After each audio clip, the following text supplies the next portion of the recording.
10:26. Vamos a ir a otro tema porque el Papa Francisco estableció nuevas disposiciones para el Opus Dei. La agrupación dejará de formar entonces parte de la estructura jerárquica de la Iglesia como una diócesis y ahora entonces pasará a depender de la congregación del clero. Queremos conversar sobre este tema y para eso estamos en contacto con María Olivia Monkeberg, Premio Nacional de Periodismo, autora además del libro El Imperio del Opus Dei en Chile. ¿Cómo está? Gracias por el contacto, María Olivia. Hola, ¿cómo está, Sebastián? Muy buenos días. Gracias a ustedes por la invitación. María Olivia, bueno, usted conoce muy bien la forma en la que está estructurada el Opus Dei, sobre todo a nivel nacional, pero me gustaría primero que pudiéramos interpretar, antes de hacer esa bajada a nivel local, interpretar qué está haciendo el Papa Francisco, cuál es la señal que entrega en definitiva al tomar una decisión como esta, María Olivia. Bueno, yo creo que es difícil meterse en la cabeza del Papa, ¿no?, para entender exactamente lo que se pretende, pero da la sensación, y sin entender uno mucho de derecho canónico y de toda esta conformaciones que tienen a nivel de la Iglesia Católica, incluso con unas terminologías difíciles de comprender. Yo he estado recibiendo la misma información que ustedes, probablemente.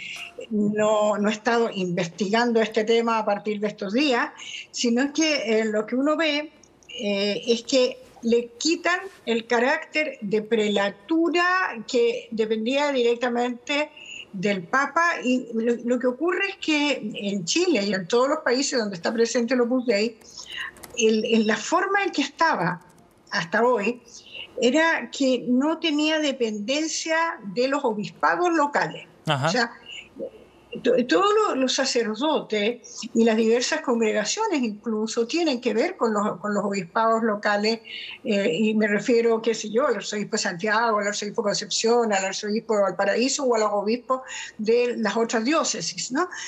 Eso parece que sería un cambio porque pasaría a depender directamente, sí, del Vaticano como estaba, pero a través de otra entidad que son los dicasterios, que tendría que estar investigando, informando, entiendo que al menos una vez al año, sobre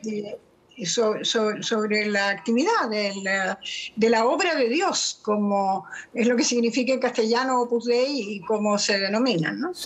Ahora, este carácter de prelatura en estas condiciones y con mayor importancia, si se quiere así, que la de las otras congregaciones, en una situación especial, se la dio el Papa Juan Pablo II.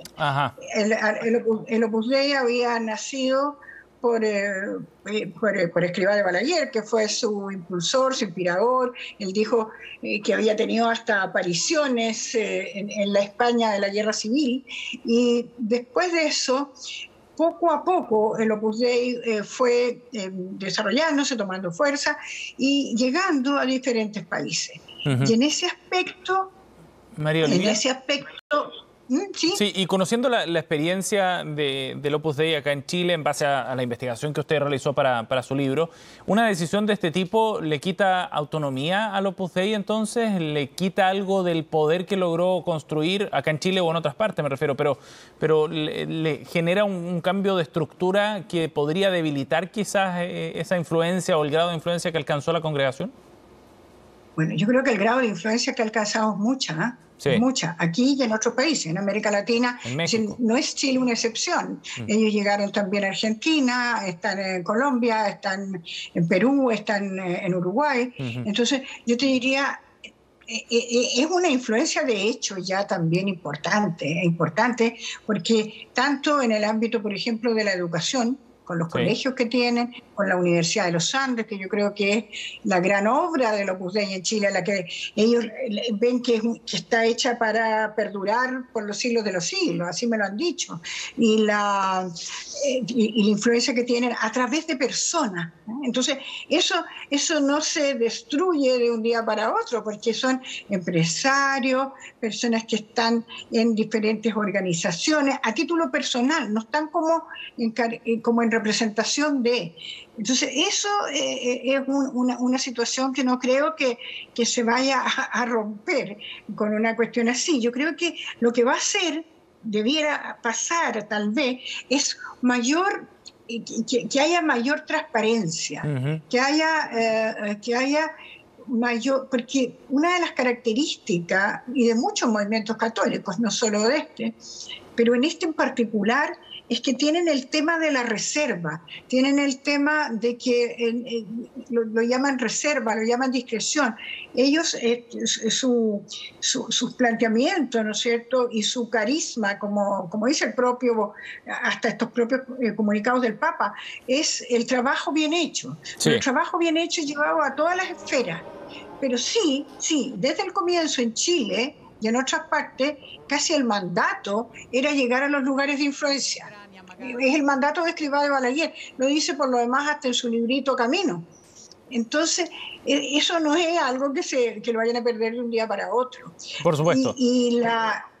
Pero por ejemplo, María Olivia, desde el punto de vista de la interpretación, disculpe, pero desde el punto de vista de la interpretación que usted puede hacer entonces en función de lo que se ha construido en el Opus Dei, cuando el Papa Francisco decide realizar esta modificación y de alguna manera en el rango y en la estructura jerárquica hacer un cambio tan relevante como este, bueno, hay una señal, me imagino, de preocupación por el rol que ha tomado o el poder que podría haber tomado el Opus Dei, ¿no? ¿Cómo lo interpreta usted? Hasta ahora no es que hasta ahora ni el Papa ni algún otro vocero del Vaticano ha sido explícito en eso. Ajá. Entonces, a mí en general, yo te digo como periodista y como periodista de investigación, me gusta opinar, reflexionar sobre hechos. Y aquí hasta ahora estamos viendo señales, tal vez como bien tú dices. Entonces, esa señal puede ser tratar de que tengan una situación más equiparada con otros movimientos. Hay otras cosas que son fundamentales en el Opus Dei. Por ejemplo, el tema de la obediencia. Hay una obediencia ahí en general de los integrantes de la obra, de los integrantes del Opus Dei, donde tienen los directores espirituales, hay todo un asunto interno que no sé si eso va a ser tocado por estas disposiciones recientes. Lo que sí creo que van a tratar de observar qué es lo que ocurre, por ejemplo, con las platas, porque tú sabes que el caso del dinero en el Opus Dei es muy importante, sí. Tienen muchos bienes, a la vez un numerario que son los miembros integrantes de la obra que tienen los votos, ellos no los llaman votos, pero que son los que tienen votos, entre comillas, de pobreza, pero de castidad y de obediencia, justamente. Ellos entregan la plata que ganan, se la entregan a las casas donde viven, pero se la entregan, por cierto, al Opus Dei mismo. Y ahí puede haber gerentes de una empresa, como hay el gerente de una viña, puede ser profesionales, porque de hecho los numerarios tienen que ser profesionales. Ajá. O sea, no son pura así nomás que entraron a un seminario. Ellos, todos son, para llegar a ser numerarios, son profesionales. Y desde los numerarios pueden ser sacerdotes elegidos por el padre, como dicen, que hasta ahora era el prelado, y en el futuro va a ser este mismo personaje, pero con bajado de categoría, como tú dices. Ajá. Y que tiene un nombre bien, lo leí ahora, protonotario apostólico. Sí. Lo que leí en el diario, en el Mercurio, salía el protonotario apostólico supernumerario. Ese es el jefe, como quien dijera, el prelado. Entonces hay hay una cierta, por lo que se ve, una cierta degradación de este prelado, que era un obispo, y tienen mucho ritual y mucha pompa. Entonces también en eso se va a notar una baja de perfil, pero habrá que ver, porque todas estas cosas no son de un día para otro, como yo creo, por lo menos. María Olivia, habrá que... Sí, quería preguntarle respecto el momento actual, ¿no?, del Opus Dei en nuestro país y del impacto que esto pueda generar también, a su juicio, acá en Chile. Habrá que verlo, por supuesto, cómo esto se implementa.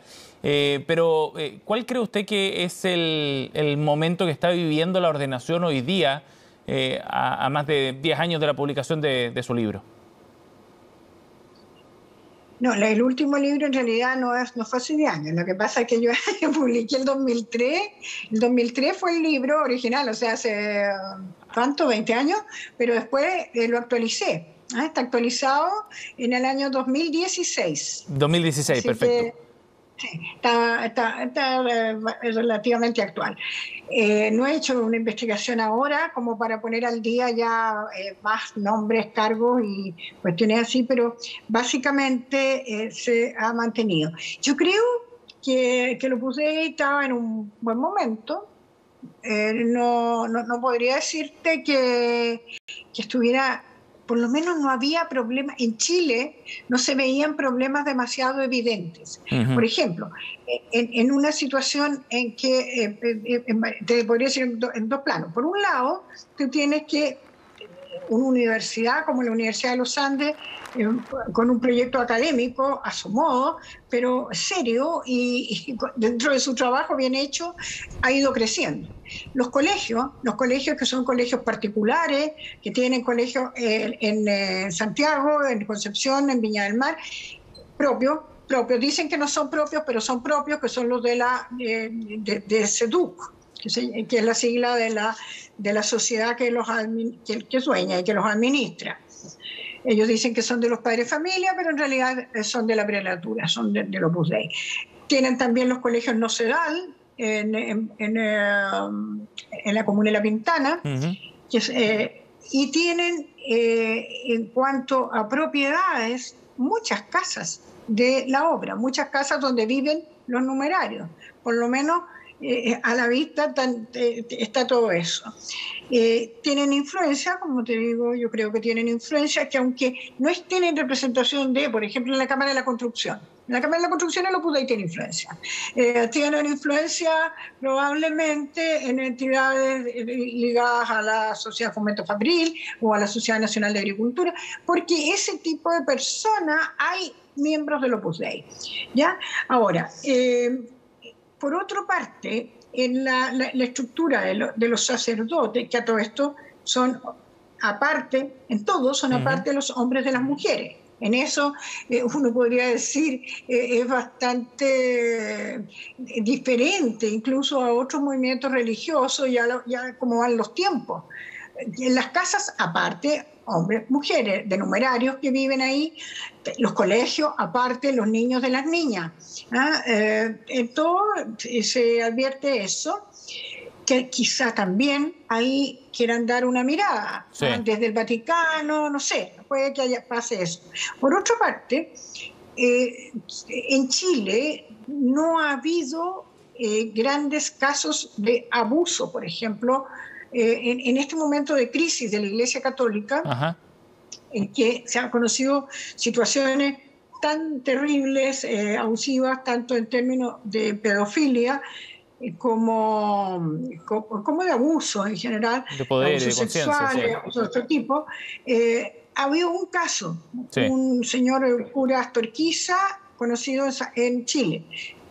Entiendo que en otras partes del mundo sí ha habido casos, pero por otro lado hay una situación que es una situación bien compleja que no solo la vi en Opus Dei, pero en el caso del Opus Dei es muy marcada por el tema de la obediencia de la que yo te hablaba, que es lo que se está empezando a hablar entre personas más o menos interesadas en estos temas y debiera, creo yo, existir esa preocupación en un nivel mayor de la sociedad, es el abuso de conciencia. Sí. Porque en estructuras que son muy reservadas como esto, muy en que la obediencia prima tanto, con el director espiritual, con la confesión, hay todo ahí un tema que podría dar complicaciones, sí, claro, y podría generar alguna inquietud por parte por ejemplo, por parte del Vaticano.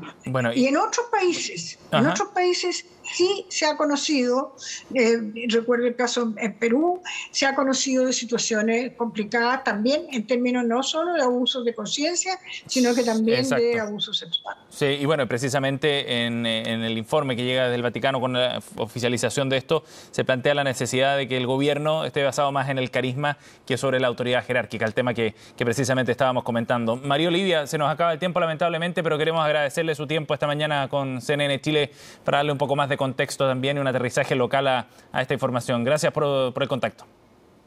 Bueno, que tengas un muy buen día también. Igualmente, hasta luego.